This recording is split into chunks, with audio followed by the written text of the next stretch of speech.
Yes, that would be great. Okay, well, we will introduce each other. So it's my pleasure to introduce our speaker today, Dr. Shelley Basiri Flace. She is a Northwestern lifer. She was HPME, and then she did her training in pediatrics at our children's hospital, and then went on to become attending and now a parent of two Northwestern students. And so she's a practicing pediatrician. She's mom of four. She's assistant professor of clinical pediatrics at Northwestern. And the Ann Robert Lurie Children's Hospital of Chicago. And in addition to her clinical practice and her faculty responsibilities, she's authored several parenting books with the American Academy of Pediatrics. Her newest book, her fourth book with the AAP, is Nurturing Boys to Be Better Men, Gender Equality Starts at the Home. And that was released in October. She has other books on raising twins and caring for your school-aged child and sleep, what every parent needs to know. But this book, I really highly recommend. I read this, of course, and it's really, really good. It's got all kinds of practical strategies and lots of sort of suggestions for small changes that you can make, and that's what we're going to talk about today. And so I'm so grateful that you wrote this book. Oh, go ahead and I'll let you introduce me Yeah, before I before I go on. absolutely. And since this is the conversation, I definitely want to introduce the esteemed Dr. Ingrid Lim, who's also a Northwestern med school graduate. We did not cross paths, though, back in the day. I don't want to do the math about, all I know is that it's my 25th med school reunion this year. So, um, but Dr. Lim is a goddess of CME. She's out in San Francisco, as the early logins have learned. She's an ER doctor at Kaiser Permanente in San Francisco. She's the chief of CME for the medical center, and their program has over 500 offerings per year. In 2021 and 2022, she won multiple CME teaching awards, which I'm not surprised, having prepared for tonight's session, to have a conversation with you tonight. She served as the director for the past 5 years for the Kaiser San Francisco Academy of Medical Educators, and is also an associate clinical professor of emergency medicine at UCSF. Also a site director for the UCSF Zuckerberg San Francisco General Hospital and Trauma Center's emergency medicine residency program.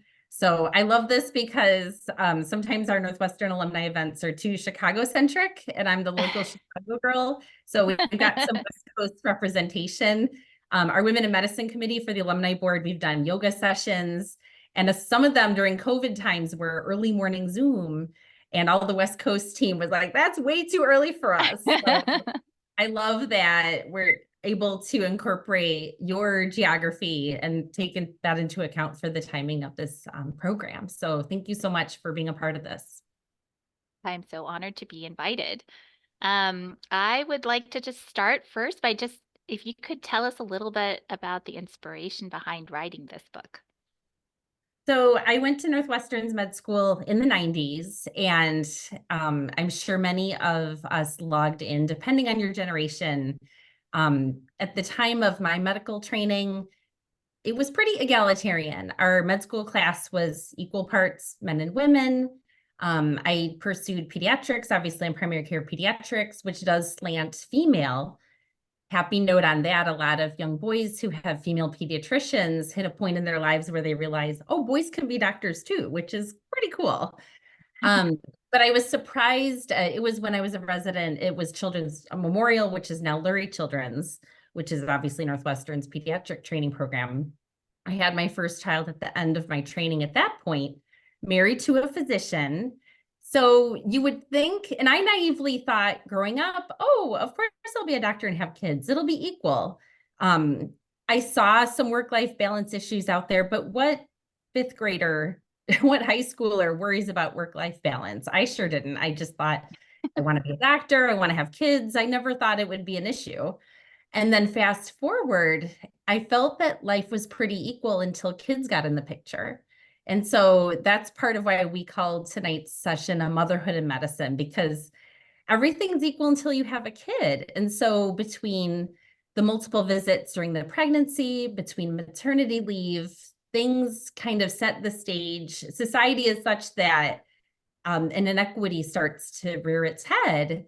And having three boys and one girl, they're in college and high school now. I've always wondered, how can we combat that? Why was it tougher than I thought? I'm also involved in medical education at the med school, and I see what trainees go through and some problems. I remember we had a two-day board exam to get initially certified for pediatrics. And I had a newborn, and we're trying to figure out where to pump breast milk. And it's pediatrics. We love breast milk. You would think but we were like the first people who ever had to pump breast milk during a 2-day hotel exam. Of course, everything's like online. It's all very different now, but that was back in the day of in-person paper tests. So there were things that I went through. And if you look online and you talk to younger trainees, these things are still happening. And that's unfortunate. And so as a pediatrician, I take care of newborn through college, and my frame of mind is, well, what can we do to change the future? And what's interesting with this book media tour, I've been asked a few times, how do we get our husbands to read this book? I'm like, no, that's not, I don't deal in husbands. Children, my goal is to raise small humans who will become the change that we need to see in the world. So that's kind of the inspiration, just frustration at seeing what's existing and then knowing that we can do better. And the fact that I love the premise of the book is just sort of like it starts in the home, and that how can we affect change and influence change in the larger societal. I think, being a woman in medicine, oftentimes you do have this sort of like feeling of like um lack of agency, that like, the structural sexism, or that it's a lot, and what can we possibly do, and the fact that your book is essentially like empowering to say that there are lots of things that we can actually do if we raise a whole generation of boys, who can be our allies and who can advocate, and so I think that I love it. That's the subtext is your gender equality starts at home. Ingrid, for you, your kids are how old now? Because you have daughters So they're and a 9. Yeah, I have a son who's 13, and then an 11 and a 9-year-old daughter. So, yeah. yeah. And I should have read your book earlier. no. I mean, and that's the thing. As pediatrics, we're all about ages and stages, right? And so the just choices and decisions you make during maternity leave, during pregnancy, even in the newborn period, it's going to keep evolving between when they're in kindergarten, first grade versus junior high. It's going to keep evolving. And so then to that end, the book is chronologic. So you can kind of flip to however old your kids are and go from there. And I think the theme for the early stages is modeling what you want.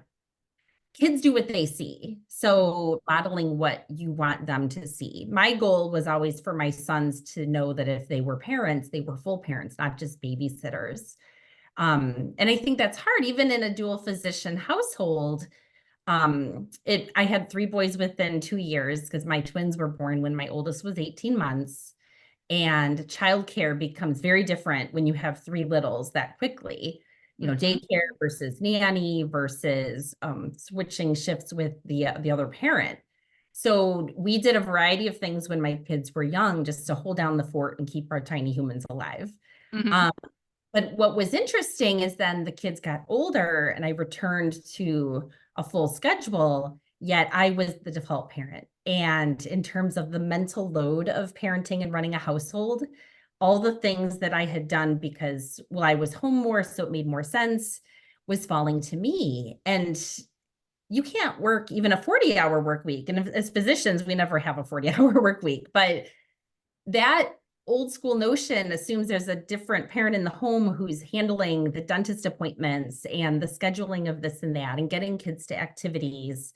And it looks different at different ages. Something that frustrates me that I'm excited to talk about in this forum, because we're women in medicine, is I'm in a lot of physician moms groups online, and there's always conversation around the topic of the mental load and moms feeling like we bear the brunt of it, because we do. Let's be real. And by the way, I don't want to forget to say this. There's a wonderful book called Fair Play that Reese Mm. Witherspoon actually made into a documentary, and they even made a playing card set that Oh, wow. itemizes all the work that is required to run a household, even big picture things like calling the furnace guy to get the furnace checked twice a year, stuff like that. That all too often the mom is the default parent to do. So I highly recommend that. But oh my gosh, I lost my train of thought. What was I trying to get to earlier? Oh gosh, I was so excited to share fair play with you guys. Well, I'm not writing that down. I'm totally going to do that. Oh, thank you. Thank you for putting that into the chat. Oh, Um, thank you. Oh my gosh, that's perfect. I love it. I have a few more recommendations, but I think recognizing when we're doing wrong, and I think part of it is like this is the way it is, and as a family, you get into this, routine, and have a family meeting, have a conversation with your partner. Say, I've noticed we've got some trends in place. This is the effect it's having. We also want to model for our kids that dads can take kids to the dentist. I'm happy to say, as a pediatrician, I have so many patients whose dads are the ones who regularly bring them to not only healthy checkups, but sick visits. It's awesome. It's the way the world should work, but that's unfortunately not always the case. Oh, I was trying to make the point about physician groups, because by definition, we're physicians, we're financially, pretty stable compared to the rest of the population. All too often the conversation is like, oh, this is a sticking point, laundry or grocery or childcare, outsource it, pay someone to do it. Well, right. first of all, on a primary care pediatrics income, that usually is not an option for me, because on the ladder of physician salaries, I'm on the bottom rung. But I don't think that we're sending our kids the right message if a nanny's doing these things. Certainly, I'm all for, if you have the ability to get help and create sanity in your home, awesome. But I think what gets missed in that conversation is toddlers are eager to help. And yes, it takes more time if you have a 2 or 3-year-old helping with certain chores, but no 12-year-old is going to ask to scrub the toilet. This you kind of miss the window if by junior high school you're like, oh, our kids have no chores. So I would argue that from a young age, our kids in general, but our sons especially, should get involved with the running of a household, whether that's, putting laundry away. And there's age appropriate simple things. I'm not saying have your 5-year-old child, sauteing at a hot stove, but but in an age appropriate way, incorporating them, because ultimately what we know about children is they're eager to connect. They want to do what the grown-ups are doing. So let Well, and them. I love that you have that you actually come up with things. I mean, this is not just about being a better man. It's like life skills that like I think our kids need, right? And so and I feel like I feel like our generation of parenting, a lot of things do get delegated out. And, I have cleaners and my kids, don't know how to scrub a toilet. And I feel like that's a parenting fail in some regard, and we have a mother-in-law that does all the laundry, and I keep telling her, like, let my kids do the laundry so that they know how to use the laundry machine. And it's hard to fight sometimes. That's how my mother-in-law shows her love, is that she helps with the housework, right? But I love in your Beautiful. I book. love that. That's awesome. But she's a bit, like it's still like a struggle. I'm constantly like, guys, you gotta, after reading your book, I was like, oh, I need to get my kids involved in meal planning, and that they help, because you mentioned how your three boys were each, took on one day of the week and then had planned meals and then had to give you the grocery list and had to anticipate and think about that. And I thought, I feel like a lot of times we don't give credit to the kids that they can do a lot of these things, right? And that we should be letting them do it and showing them, because really, I mean, I was thinking about it. My eighth grader is already, 4 years away pretty much to launch. And I'm like, I don't know that he's going to be able, what is he going to live on? Like Hot Pockets or I don't know. So Well, and Ingrid, you hit the nail on the head. It's like that Ferris Bueller line. Life comes at you fast if you don't stop and look around. You blink and your kid's already in high school. And I got news for you. Once your kid starts high school, time seems to rev up even faster.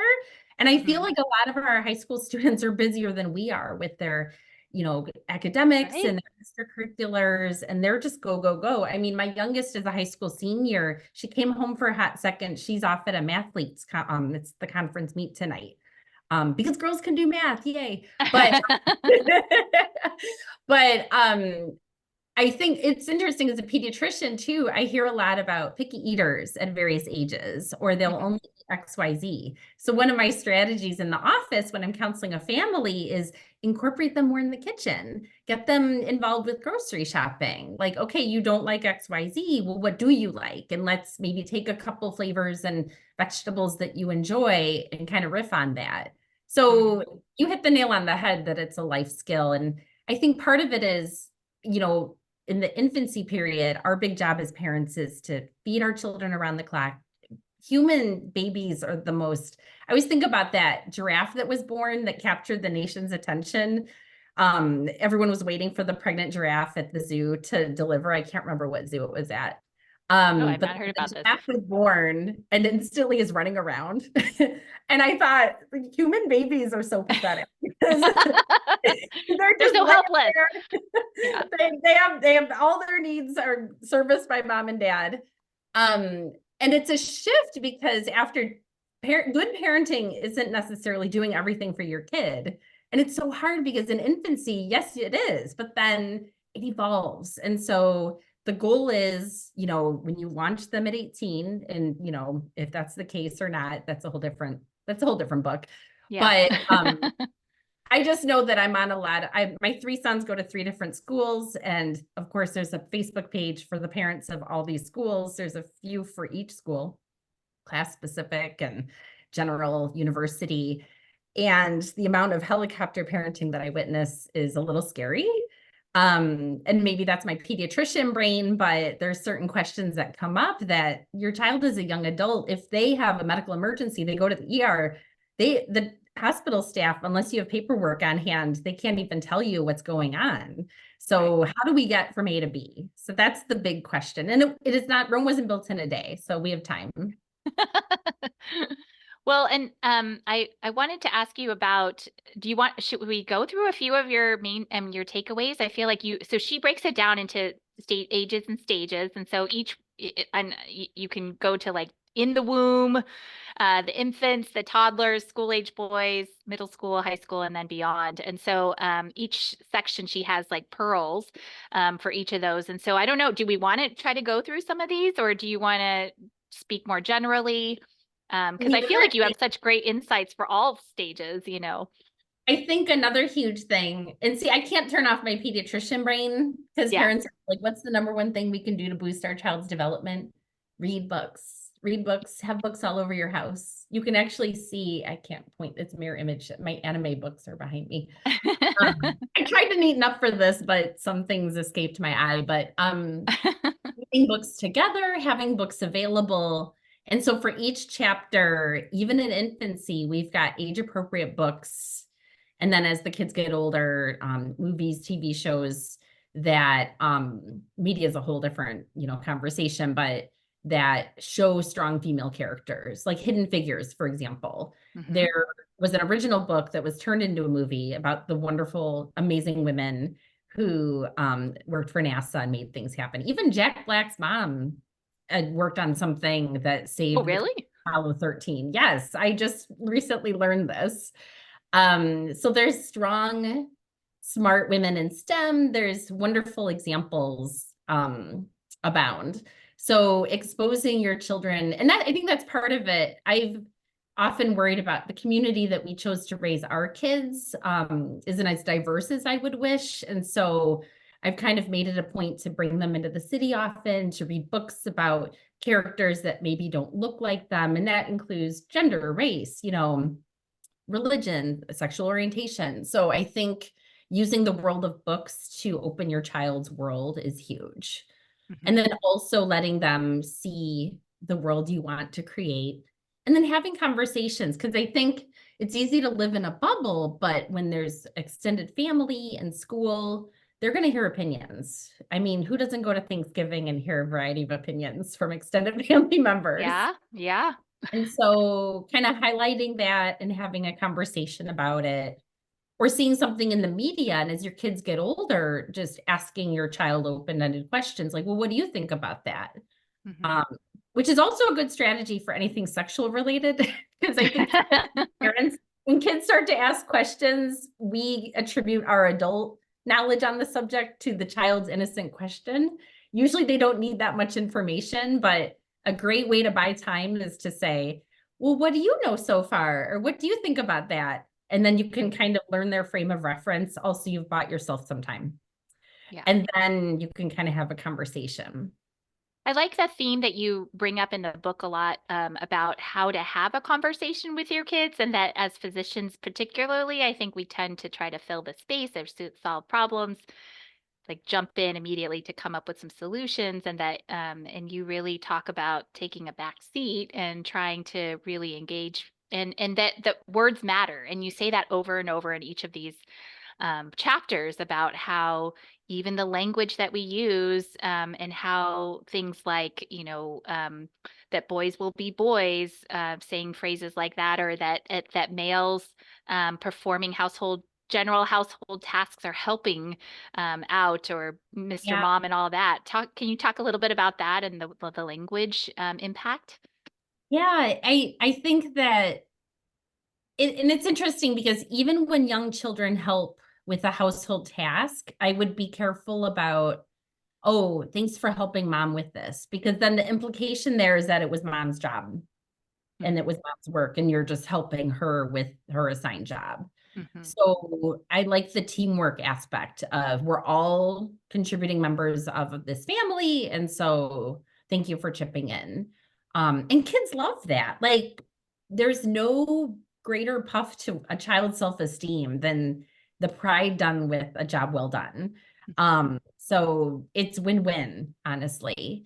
But in terms of language too, I think I even attribute it like when we talk about 2 and 3 year olds, we'll say the terrible twos or the terrible threes, or oh, teenagers.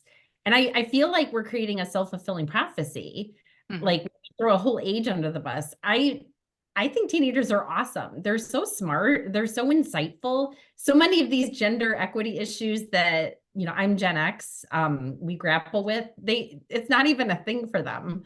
Um, and so I love their perspective and take on things. And this isn't just because I have teenagers, but the patients in my office just have so much energy and a different perspective on things that we adults would do better to learn from.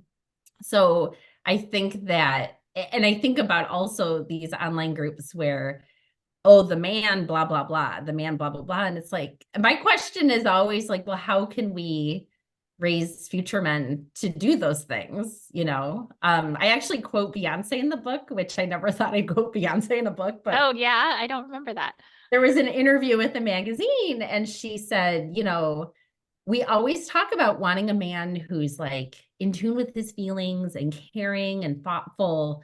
But then we raise them like once they hit 11, 12, it's like, be a man, don't cry, toughen up. If you express your feelings, you're kind of getting this message to hush up. And that's not, and so I was like, dang, Beyonce, good job. You wrote in the book. So I think that we sometimes have a disconnect between the way we're raising our kids and then the men they eventually end up being. And I think that's part of my job because, and we talked about this in an earlier session, Ingrid, how my job is a Christopher Nolan movie. Time is not chronologic. I see a newborn, I see a teenager, I see a 3-year-old.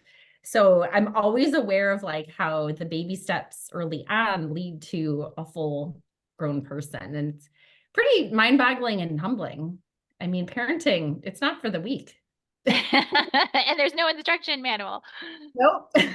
Yeah. I love that metaphor that you use in the book that you said just a thin stream of water can etch out a canyon over time. And you talk about how we should not underestimate the power of just daily interactions and decisions that add up to create a framework to, where we can influence a society in a way that could move the needle for greater gender equality. So and that little things that we do could have a great impact. And so that's what the majority of the book is, are these suggestions of little things. And so maybe do you want to share a few things that you think like are just, and maybe you could go through the stages, but just sort of things, little small things that you think would make a difference. And one of them was language that we talked about, just even the words that we utter. Right. and the modeling. But any other thoughts that you had that were practical? Well, a practical thing, especially in infancy, is that the child needs to see the pediatrician really regularly. And so kind of looking at, you know, those sorts of big picture, here are things that have to get done and having a conversation about who will do that. And my office has 8 a.m. starting clinics, so you can certainly bring your kid in for a checkup and then proceed to work, school, daycare. So dividing up those tangible tasks that need to get done. Like all too often in a traditional household, it'll be like um certain outdoor things or household things are handled by the male, and then certain things are the female's domain. Well, how many professional chefs are men? Most of them, and so often there's so many partnerships where the dad is the better cook. So great, they're in charge of grocery shopping, they're in charge of cooking. It's stuff that I think all too often just you kind of get into a pattern.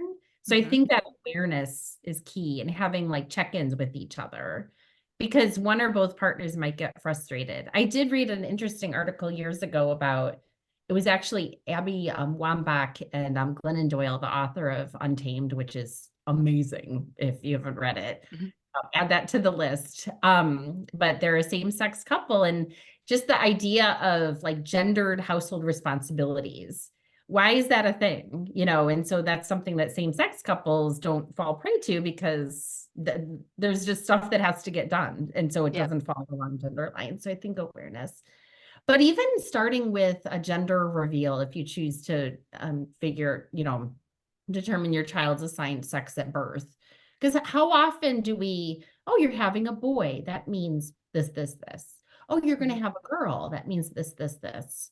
And I'll admit, I only had brothers. My mom and dad only had brothers. And then lo and behold, I had 3 sons and a daughter.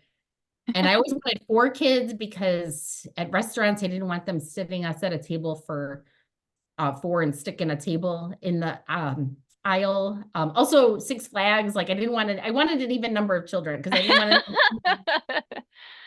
So when people saw 3 boys and a girl, people were like, "Oh, you got your girl," and I was like, "No, I wasn't trying for a girl. Like, you get what you get. That's Yeah. you're rolling the dice. Whether they're healthy or not, whether they're a boy or girl, we don't get to choose. It's just nature and the universe, and I had no control over it.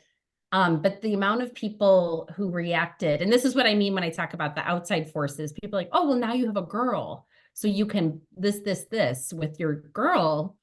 And full disclosure, I'm not good at being a girl. Like, I'm like, I'm just gonna do the things that I've always done with my kids. I'm gonna read books with her. We're gonna play catch. We're gonna play outside. Like, I don't know, why is it different that she's a girl? Yeah. I don't know. It's hard. And I shared with you Yeah. earlier, and don't tell the American Academy of Pediatrics, but from a young age, we have a big yard, and she would use the riding lawnmower just like her brothers did. Because for me, I'm like, if you're ever going to get your driver's permit and drive a car, like, I'd rather you get practice on a riding lawnmower and hit a Yeah. tree. Yeah. I did that too. I was on the riding lawnmower, but there was only 2 sisters. I mean, my sister and I, so I was expected to Right. mow the lawn. So, Yeah. yeah. Or similarly, like when my sons bake, oh my gosh, it's the best thing, and nothing tastes as good as a food item that your kid made for you. And again, like Ingrid, as you said earlier, it's life skills. When they leave the home, what is more basic of a human need than the ability to nourish oneself? Mhm. So they need to know how to do it. Well, Shelley, talk more about the whole child approach, because that's what essentially you're mentioning, right? That and that's one of your big takeaways for the book is that we shouldn't just be sort of pigeonholing kids um, in society into these gender roles, but really viewing them as a whole child, and maybe expound a little bit on that. And meeting them where they are, because I'll just kind of pull one of our advanced questions was about a son who might be interested in tap dance lessons, and Hmm. dad may or may not go for that. And to that end, I have a good friend that I work with whose son is now kindergarten, who appeared in a fabulous production of the Nutcracker in their community. And this kid was so happy and proud. And there's always roles for boys in musical theater. We we're big college basketball fans, and I was amazed at the cheerleaders on the court. And there's a lot of guys in there because they need the guys to lift up. So there's certain things like, oh, only girls do. Dance is so athletic. Think about all the pro athletes who then go on Dancing with the Stars. So when I read the attendees question about, is it going to be weird if my son's interested in tap dance to get my son in dance? I would say, have a conversation about that. Show all these examples of these tough, amazing NFL players who dance is very physical, and it's balance and stretching. And just the biggest thing is, what does the kid want? And so that's going to evolve with time. And I think something that I'm aware of as a pediatrician is a child's interests when they're 3, 4, 5 isn't like who they're experimenting. They're trying on different identities, so to speak. Like if you go into any pre-K classroom and you see the dress up corner and everyone's trying on everything, firefighter, princess, doesn't matter because it's all part of imaginative play. And so meeting the child where they're at, following their interests, if they voice, because I think that if we squash that, especially by the time the kid is 10, 11, and the grown-up's like, oh, well, you should blah, blah, blah instead, there's a missed opportunity for connection. Because connection is a big theme I try to get across too. And connection looks different when you're an infant versus toddler versus, junior high, but how can we connect? And to that end, like there's always this feeling that tween and teen boys are quiet, or they come home from school and like, how was your day? Well, I don't know any conversation squasher stronger than being, how was your day? Fine. Yeah, exactly. You're As saying exactly what my verbatim conversation is with my son. But as physicians, we take histories of physicals. And so we know, like, sometimes when you ask an open-ended question, you're going to get a whole lot more information that way. Car rides are amazing because then you don't have the intense eye contact. So that's a great opportunity. And sometimes with activities, you're getting into the carpool age, which I thought was very illuminating because then their peers, their friends are in the car. And that's when you, as a parent, quiet down and then you get all the Alternatively, leaving lots of time at bedtime, because the bedtime conversations, that's when you learn everything. Or one of my sons, who you might call my quietest son, although it depends on the topic, because if it's Star Wars or sports, he's not quiet. But we would play catch outdoors regularly. And I didn't have an agenda and I wasn't trying to ask specific questions. It was just connection. Because, what's the point of being a parent other than to connect with your child and see who they are as a person, see what their interests are? And especially when our kids get older, all too often as parents, we're like, have you done your homework? Have you done your chores? Right. And we need to be self-aware. And if those are the only conversations we're having, that doesn't lend itself to our children revealing their innermost thoughts, dreams, hopes, aspirations, what they ate for lunch that day to us, So being present. I think there's also a perception that once kids are teenagers, they don't need us as much. They need us more. But our role changes and we're just kind of more in the background. And then when they voice a problem, we kind of alluded to this earlier, to be like, instead of jumping in problem solving mode, like, well, what do you think about that? Or what are some things we could try? Or, kind of being a sounding board. Because when we have bad days, the last thing we want is someone saying, well, you should this, you should that. Like sometimes we just want to vent. We're not even necessarily looking for solutions. And so to have that connection and being able to share those feelings, that's everything. And I think that's a big thing because and I allude to this in the book there, when you look at suicide rates, white middle-aged men are in crisis. The suicide rates are alarmingly high. And I feel that part of that is that's the generation that was taught, be quiet, suck up your feelings, don't cry. I want our sons to be able to express themselves. Very often as they get older, it's either to a female parent, a girlfriend, but guys should also have opportunities to connect with each other. And so that's some of what we're up against. But from a mental health perspective, I think about that a lot. Yeah. Well, and I think what I find I think sometimes hard is like, how do you have the how do you start a conversation? So let's say we're talking about gender equity, and I want to like bring it. I feel like now because I have been more trying to bring things into the conversation that now I sort of get an eye roll. They're like, oh, there she goes again. Mom's going off on her, soapbox or whatever. And maybe it started because we went to see Barbie, the movie over the summer, and it Yeah. was very entertaining and fun.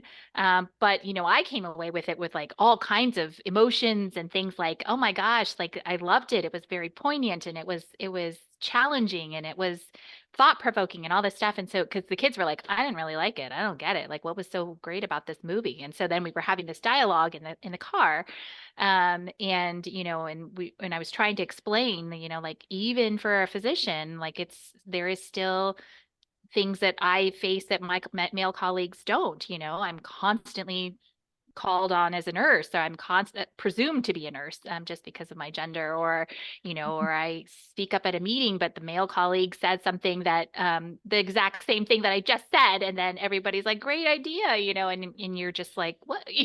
So, and I've been in medicine for 20 years, and it's still the same, right? And so I was mentioning all that to my son, and he was just like, "What? How can that be?" Like what do you mean? Like he does it, this is like completely news to him, right? And my daughter was like, yeah, it does happen like that, And so it was an interesting talk. And so we started this conversation, but then, now every time I'm always like bringing things up, they're always like, I don't know. I don't know if I need to I just back off.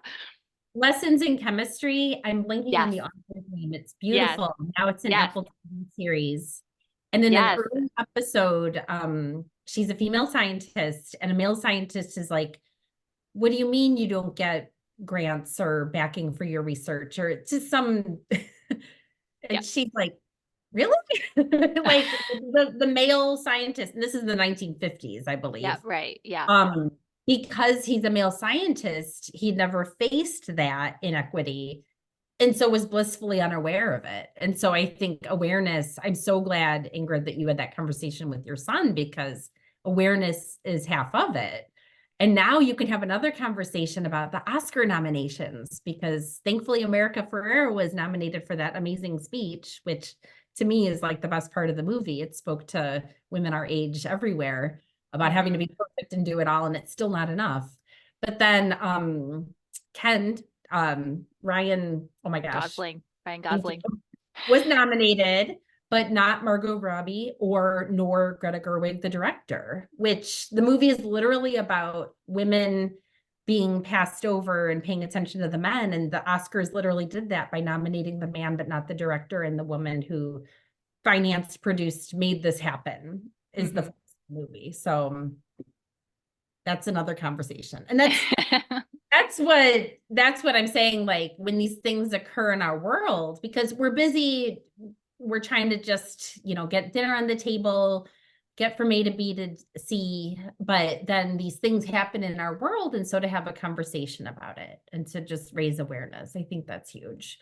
And really like the whole like he for she, which is a whole hashtag on social media, hashtag Mm. he, like that's a big thing that now that my sons are older, like to be aware of it and advocate. And you can be the guy in the meeting when a female says, I have an idea, and then a guy speaks right after and tries to take credit for it, to kind of, as the male in the room, say, well, I think you're echoing what she originally said. Hmm. Kind Hmm. of, there's things that we can do to support each other that way, male or female. Right. So, Yeah. so And what do you suggest for the older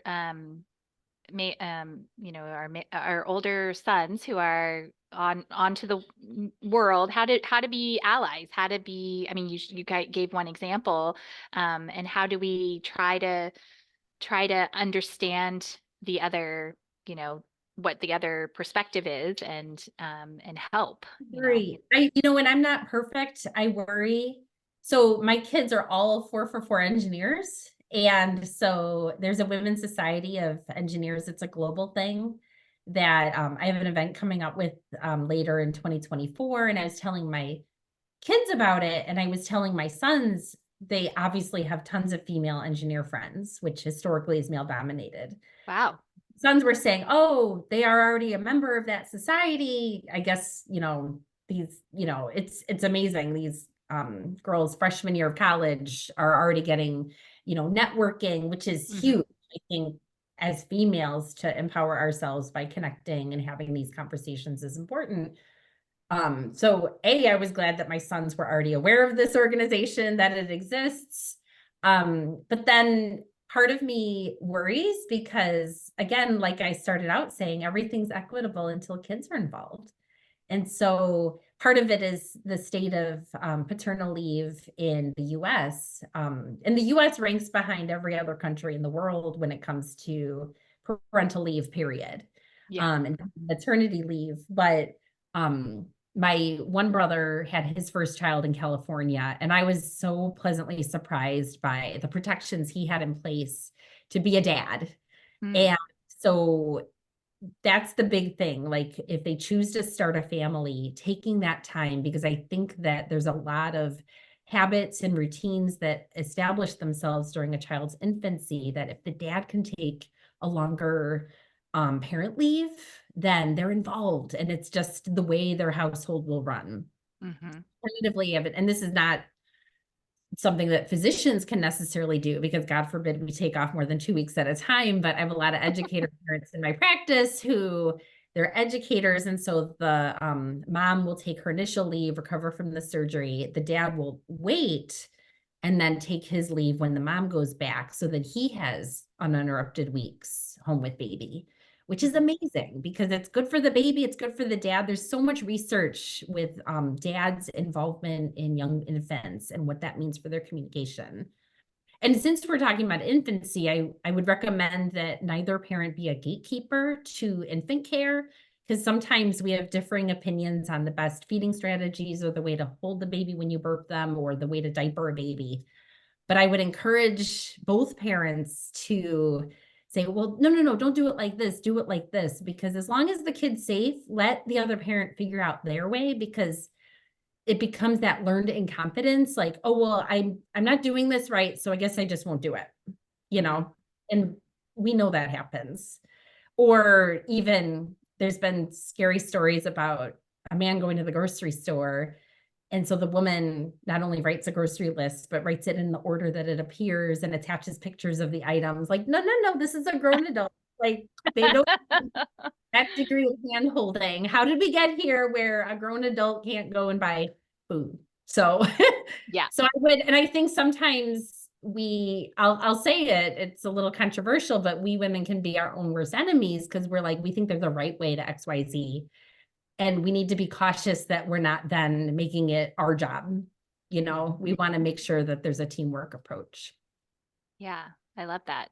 I agree. I think in many ways, I've failed, and in this division of labor thing, you talk about the division of labor, kind of even in the womb, talking about it, making it concrete, and revisiting it. And I think I love the idea that, I feel like I'm still my household's like air traffic controller, like my mess, like I'll be on shift in the ER and it'll be like, 5:55, get onto Zoom for a piano lesson, and then I like ping my daughter. And lately I've been trying to say, like, you guys have phones, you put on the alarm and you get on, and I'm not going to deal with it. And I love the idea that you talk about in the book about calendaring and how important it is that the whole family, including the kids, like, are responsible for putting their own items onto the calendar, and then having thinking through who's going to get me to my soccer practice, and who's going to, like, not just mom always being the person who's orchestrating the carpools and all of that. So I think that I was like, oh, check, I'm going to go do this.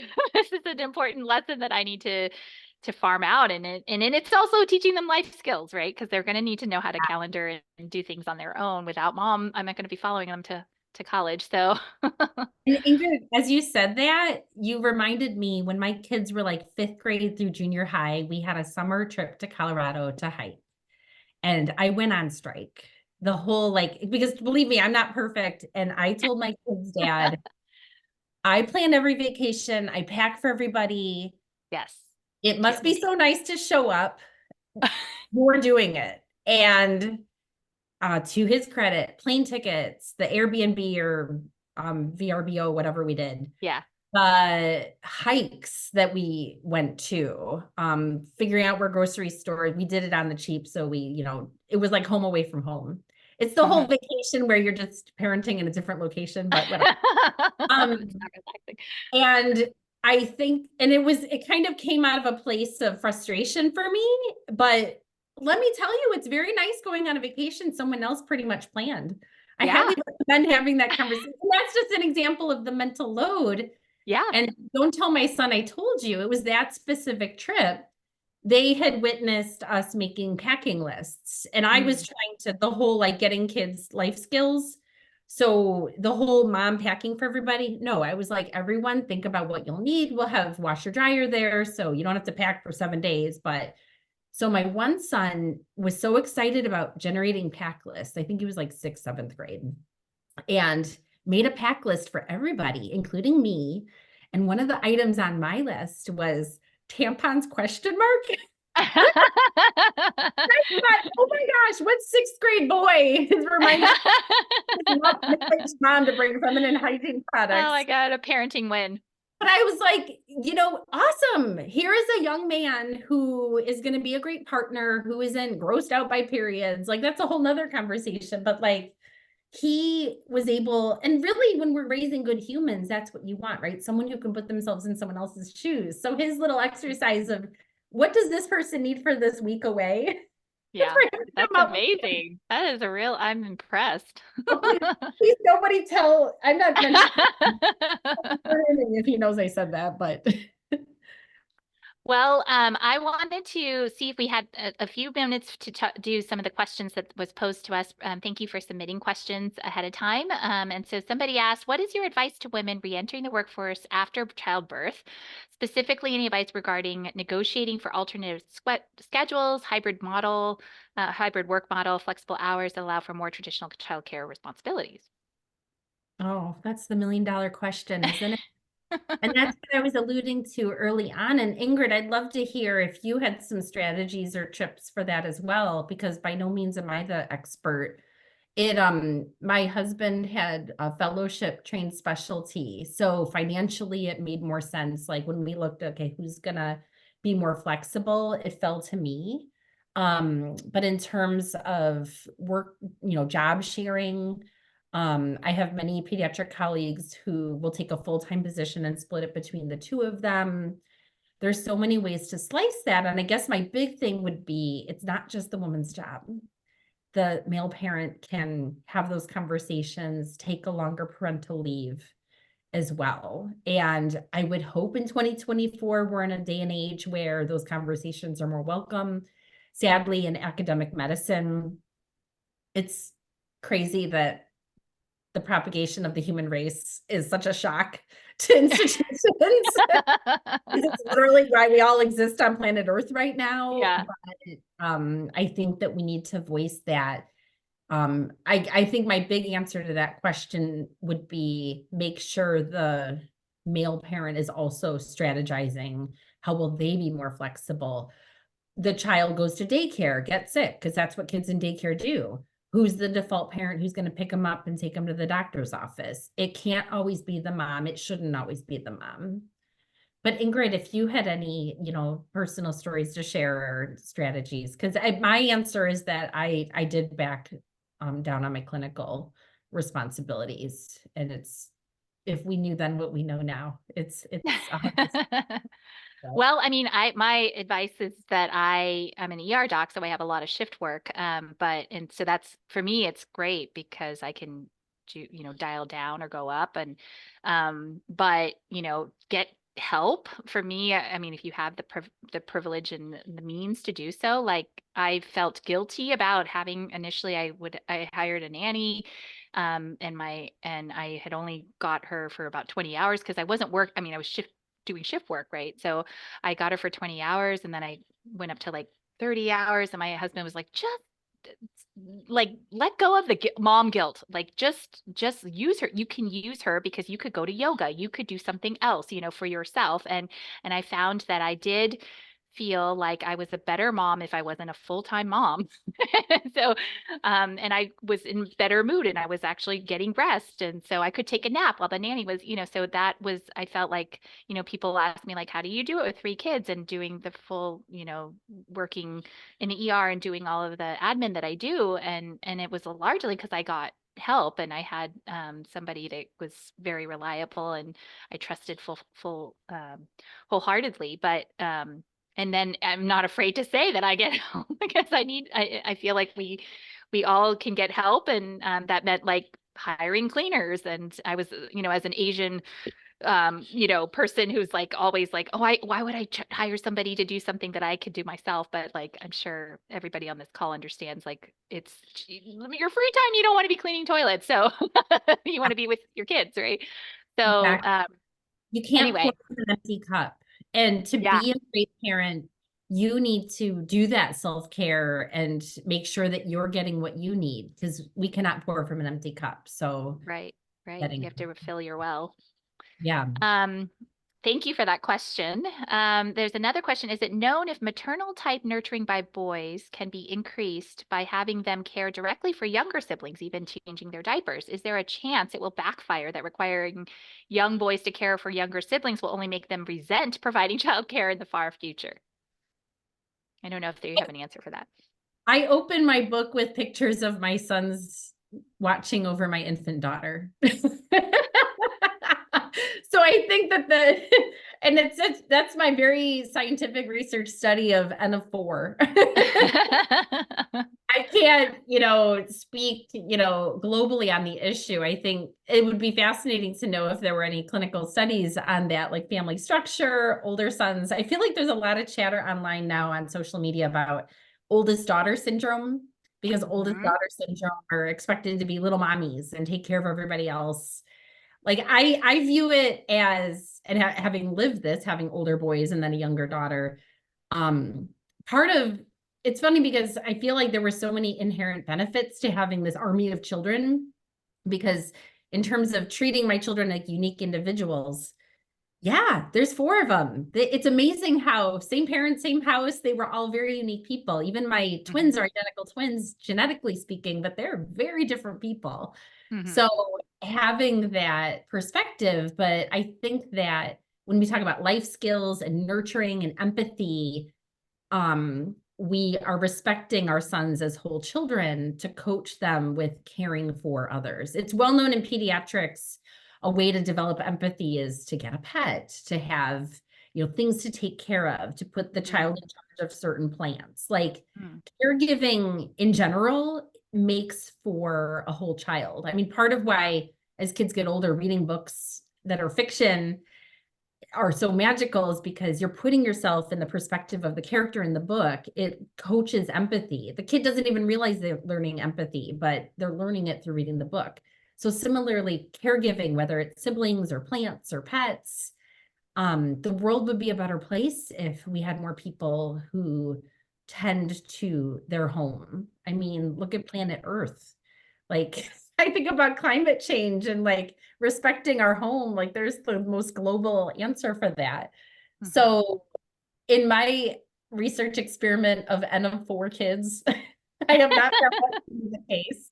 I just remember my oldest son, because my 4 kids in over 4 years, first grade parent teacher conference. The teacher went on and on how he's so eager to help his classmates. And I'm listening and I'm like, well, he does have siblings ages, he's the oldest of 4. And she's like, yep, I can see that. So I think my oldest son had oldest daughter syndrome. But I love that you show them that, because like what ends up inevitably happening in many families is that the daughter does become the caregiver for the older parents, right? And so we're sort of expected, it falls on the default, and it's always hard being the sandwich generation of being, mom to small kids and caring for your elderly parents, and somehow like a lot of times the brother is missing. So um Exactly. and so I Exactly. think that that's an important lesson, and it probably connects the children together if you're taking care of your little sibling and watching out for them, protecting them on the playground. That's that's something that'll last. And I love that you drew that multi-generational angle because that's a problem and that's beyond my, age range as a pediatrician, but aging parents and who is the family that steps up to assist. And so we want our sons to serve in that role. It's just part of being a good human because ultimately that's what parenting is, right? Just trying to create some good humans. Yep. Anybody have questions that they want to put into the chat? I haven't seen any questions. Thank you guys for the, she's been a lot of posts of the references we were talking Yeah, about in the thank you. shows. And so thank you guys for doing that. I will add, I'll add one Oh, more. look in the Q&A. All right. She's putting that. Anti-helicopter parent, Oh, here. how to raise an adult. It's so good. Yes. Oh, it is so good. Yes. Julie Lithcott-Hames. You know, she's running for Senate or not that or House of Representatives. Yes, I donated to her campaign because I follow her on her blog. But if you She's guys a have, local, she was Stanford, so yes, she's yes, yeah, for Palo Alto, I think. But yeah, she's like, I'm tired of just writing about things that are happening in our society, and I want to change it. So, so everybody okay, listening, how to raise an adult? Because when how I to read raise an that adult. book, Yes, it was so good. I Helicopter. certain ages that we would encounter a situation, I'd be like, "What would Julie do?" Yeah, no, she's so good. It's the I would just follow. anti-helicoptering parent manifesto is what it is what she called it. So I'll put that into the chat. So I'm sorry, I didn't realize that there's a whole other section of Q&A. So so let's see. There's a question. Do you have any advice for approaching patients and leaving traditional gender roles at the door, or even for patients who struggle with traditional outdated gender roles when working with a provider? I assume adult patients. So I'll translate that to parents of my patients. Right, right. I mean, we're in such a fortunate position to do the work that we do as physicians. And I totally use my platform as a professional woman. I'll have families going back from maternity leave. The baby's not sleeping through the night. The family, as part of my job, I ask about night, who handles nighttime feeding. And then the mom will say, well, he has to go to work in the morning. So I'm up with the baby at night. And so I'm like, let's make a distinction between paid labor and unpaid labor. You are very much working tomorrow as well. You're just not getting paid for it. So the work inside the home, the work outside the home, that's something I really stress to the families that I take care of. In terms of the situation that we've all encountered being female, like not knowing what our roles are. Ingrid, I'm sure you've got great ER stories on that. What do you mean? Like you're asking if Setting the stage, and if a patient assumes that you're the nurse, do you oh have yeah, I you have a mean, go-to line to say?